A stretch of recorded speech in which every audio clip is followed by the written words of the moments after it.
నమస్తే అండి, మీ పేరు? రామసోజని అండి, కృష్ణపన్న రీజనల్ కోఆర్డినేటర్. రైట్. లడ్డూ కల్తీ విషయం మీద మీ అభిప్రాయం ఏంటి? ఒక హిందువునిగా లడ్డూ కల్తీ జరిగిందంటారా, జరగలేదంటారా? ఖచ్చితంగా జరిగిందని నేను చెప్పడం కాదండి, సిట్ రిపోర్ట్ చెప్తుంది. అదే అలానే ఎన్డీటీవీ రిపోర్ట్ కూడా చెప్తా ఉంది. కాబట్టి లడ్డు ఖచ్చితంగా అంటే నెయ్యిలో కల్తీ జరిగింది అంటున్నారు, కానీ నెయ్యి కల్తీ జరగడం కాదు, అది కెమికల్ లడ్డు అని చెప్పని మనం ప్రస్తావించవచ్చు. ఎందుకంటే అసలు నెయ్యి లేకుండా, ఎక్కడ ఒక ఫార్మ్స్ లేకుండా, మిల్క్ వాడకుండా, ఆ మిల్క్ ఫ్యాట్ వాడకుండా అక్కడ లడ్డు తయారు చేశారంటే అది ఒక కెమికల్ లడ్డు. అది నేను చెప్పిన మాట కాదు, ఒక కెమికల్ ఇంజనీర్ చెప్పిన మాట. పరచూరు మాలిక్ గారు అనే వ్యక్తి చెప్పిన మాట చాలా స్పష్టంగా, నెయ్యి సువాసన రావడం కోసం, నెయ్యి స్ట్రక్చర్ తీసుకురావడం కోసం బాత్రూమ్ క్లీనర్స్ కి ఏదైతే వాడతారో కెమికల్స్, ఆ కెమికల్స్ వాడడం జరిగింది అని చెప్పి ఆయన చాలా క్లియర్ కట్ స్టేట్మెంట్ ఇచ్చారు. ఏది విత్ ఇన్ ల్యాబ్ రిపోర్ట్స్ తో కలిపి. ల్యాబ్ రిపోర్ట్స్ ఒక అంశం చెప్పింది, అలానే కెమికల్ ఇంజనీర్ గా ఉన్న ఆయన ఉన్న పరిధిలో, ఆయనకున్న ప్రజ్ఞానంలో ఆ మాట చెప్పారు. కాబట్టి ఇక్కడ లడ్డు మీద అపచారం జరిగింది, లడ్డు విషయంగా కల్తీ జరిగింది అనేది 100% నిజం అని చెప్పని చెప్తా ఉన్నాం. ఇక్కడ వైసీపీ నాయకులు కానీ, వైసీపీ పార్టీ కానీ ప్రధానంగా ఆరోపిస్తూ అసలు జంతువుల కొవ్వు కలవలేదు, కావాలని మా మీద తప్పుడు ప్రచారాలు చేస్తున్నారు, లడ్డూని అడ్డం పెట్టుకుని తప్పుడు రాజకీయాలు చేస్తున్నారు, చంద్రబాబు, పవన్ కళ్యాణ్ వీళ్ళు బహిరంగ క్షమాపణలు చెప్పాలంటారు. మీరేమంటారు దాని గురించి? బహిరంగ క్షమాపణలు చంద్రబాబు నాయుడు గారు, పవన్ కళ్యాణ్ చెప్పడం కాదు, వీళ్ళు జీవితాంతం శ్రీవారి భక్తుల యొక్క కాళ్ళు పట్టుకున్నా కూడా, వాళ్ళు చచ్చే వరకు పట్టుకున్నా కూడా, వీళ్ళు చేసిన ఏదైతే పాపం ఉందో ఆ పాపం అనేది కడగడానికి లేకుండా అంత దారుణమైన పాపం వాళ్ళు చేశారు. ముఖ్యంగా జంతువులు కొవ్వు కలవలేదు అనేది ఎలా చెప్తారండి? సింథటిక్ గీ ప్లస్ ఈస్టర్స్ కలిసినాయి అని చెప్పన్నారు. ఆ ఈస్టర్స్ కలిసిన పదార్థాలు ఏమేమి కలుస్తాయి అనేది ఎన్డీటీవీ రిపోర్ట్ లో చాలా క్లియర్ గా 2024 జులైలో వాళ్ళు ఇచ్చిన రిపోర్ట్ లో ఉంది. ప్లస్ ఇంకా క్లియర్ గా చెప్పడానికి మా పరిధి ఇంతవరకు ఉంది, దీన్ని ఇంకా పైకి పంపిస్తే ఇంకా మీకు క్లారిటీగా అది ఫిష్ ఆయిలా లేకపోతే పంది కొవ్వా లేకపోతే ఏంటి అనేది పూర్తిగా వస్తుందనేది కూడా రిపోర్ట్ లో మనకు చెప్పడం జరిగింది. సో దాన్ని ఆధారంగానే పవన్ కళ్యాణ్ గారు ఆయన ఒక వాయిస్ రేజ్ చేయడం జరిగింది. ముఖ్యంగా వైసీపీ ఏదైతే అపచారం చేసిందో, ఏదైతే పాపం చేసిందో, ఆ పాపం కడగాలనే ఉద్దేశంతోనే పవన్ కళ్యాణ్ గారు ఆ రోజు దుర్గమ్మ తల్లి మెట్లు కడిగితే దాన్ని కూడా అసలు ఎంత దారుణంగా వాళ్ళు అపహాసం చేస్తున్నారు అంటే ఇంకా వాళ్ళకి అసలు అంటే వాళ్ళ సైకోలు అంటానికి ఒక అర్థం అనమాట. ఇక్కడ వైసీపీ ప్రధానంగా ఆరోపిస్తూ జంతువుల కొవ్వు కలవలేదు అంటారు. మరి సిబిఐ సిట్ కమిటీ ఇచ్చిన రిపోర్ట్ లో పామాయిల్లో కెమికల్ వాడారు, అసలు నెయ్యే వాడలేదు, నెయ్యి అనేది లేదని అంటారు. మరి ఆ నిజాన్ని ఎందుకు మాట్లాడడం లేదంటారు? దాన్ని ఎందుకు ప్రజలకు చెప్పడం లేదంటారు? అసలు సిట్ చెప్పడం ఏంటండి? సజ్జల సకల శాఖ మంత్రి, మాజీ సకల శాఖ మంత్రి చెప్పిన మాట ఏంటండి?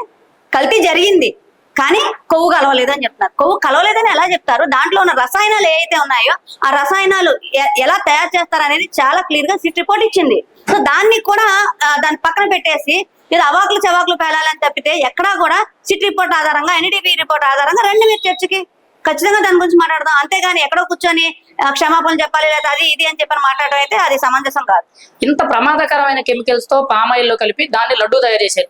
ఇదే లడ్డూని కింది స్థాయి ఒక పేదవాడి దగ్గర నుంచి ప్రధానమంత్రి నరేంద్ర మోదీ వరకు కూడా అందరికీ తినిపించారు.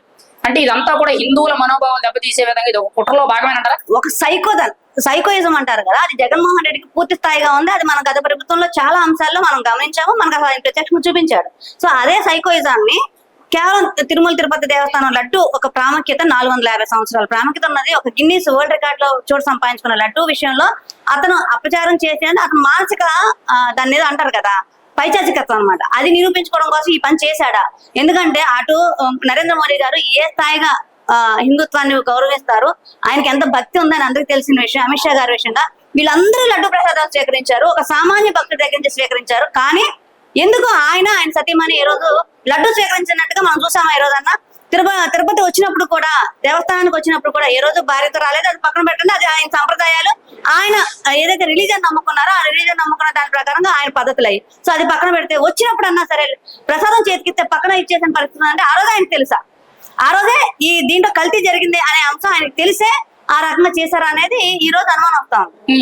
అయితే వైసీపీ ప్రభుత్వం ఇప్పుడు ఈ లడ్డూ విషయాన్ని డైవర్ట్ చేయడానికే ముఖ్యమంత్రి చంద్రబాబు నాయుడు గారిని అంబటరాంబాబు గారు బూతులు తిట్టడం, జోగి రమేష్ గారు నారా లోకేష్ గారిని తిట్టడం, ఇంకోవైపు జనసేన ఎమ్మెల్యే హనీట్రా బయటికి రావడం, ఇవన్నీ కూడా వరుస పెట్టి జరుగుతున్నాయి. అంటే ఇదంతా కూడా డైవర్షన్ పాలిటిక్స్ లో బాగా ఉన్నారు. ఖచ్చితంగా నా వ్యక్తిగత అభిప్రాయం అయితే మనం గత పరిపాలన చూసినప్పుడు కూడా ఏ అంశాన్ని తెరపైకి తీసుకొచ్చినా కూడా డైవర్షన్ పాలిటిక్స్ అనేది, అంటే పూర్తి స్థాయిగా పవన్ కళ్యాణ్ గారి వ్యక్తిగత జీవితాన్ని తీసుకురావడం, లేకపోతే లోకేష్ గారి గురించి మాట్లాడటం, లేకపోతే చంద్రబాబు నాయుడు గారి గురించి మాట్లాడటం, ఈ అంశాలన్నీ మీరు గమనించండి. ఏ అంశం ఇది ఈ ప్రభుత్వంలో ఈ అన్యాయం జరుగుతుందని ఎవరైనా గొంతెత్తితే వెంటనే 1 or 2 days లో మళ్ళీ వెంటనే ప్రెస్ మీట్లు దేని మీద పవన్ కళ్యాణ్ గారి మీద వీళ్ళ మీద పెట్టడం తప్పితే ఆ అంశం మీద ఈ రోజు పెట్టడం మనం చూడాలి. సో ఈ రోజు కూడా వాళ్ళ ప్రభుత్వంలో లేనప్పటికీ కూడా అదే స్ట్రాటజీ వీళ్ళు వాడుతున్నారు. అంటే ఆ స్ట్రాటజీ ప్రకారం గత ప్రభుత్వంలో వాళ్ళు ఏదైతే స్ట్రాటజీ వాడారో అది వాడుతున్నారు. కానీ వాళ్ళు మర్చిపోతుంది ఏంటంటే ఆ స్ట్రాటజీ వాడినా కూడా 151 వైనాట్ 175 పరిస్థితి తగ్గించి ఈ రోజు 11కు పడిపోయినా కూడా ఇంకా వాళ్ళ స్ట్రాటజీ మారలేదు. కాబట్టి మార్చుకుంటే కొంచెం భవిష్యత్తులో ఒకటన్నా మిగులుతూ లేదా 0తో మిగిలిపోతారని చెప్పని తెలియదు. జగన్మోహన్ రెడ్డి గారి హయాంలో ఏపీలో ఎక్కడ చూసుకున్నా గానీ హిందువుల దేవాలయాల మీద కానీ విగ్రహాల మీద దాడులు ఎక్కువ జరిగాయి. విగ్రహాలు తగలబెట్టడంతో సహా ఎప్పుడూ జరగని విధంగా ఏ ముఖ్యమంత్రి వచ్చినా ఏ ప్రభుత్వం వచ్చినా జరగనివి కేవలం వైసీపీ ప్రభుత్వ హయాంలోనే ఎందుకు జరిగాయి అంటారు? ఇది ఖచ్చితంగా హిందువులని ఆగదొక్కడానికి ఇది ఒక భాగం అంటారా? ఖచ్చితంగా మీరు 150 పైచీలకు పైన హిందూ దేవతల మీద దేవాలయాల మీద దాడులు జరిగినాయి. రథాలు తగలబెట్టవచ్చు, రాముల వారి అసలు అది నేను నోట్తో కూడా నేను చెప్పలేను.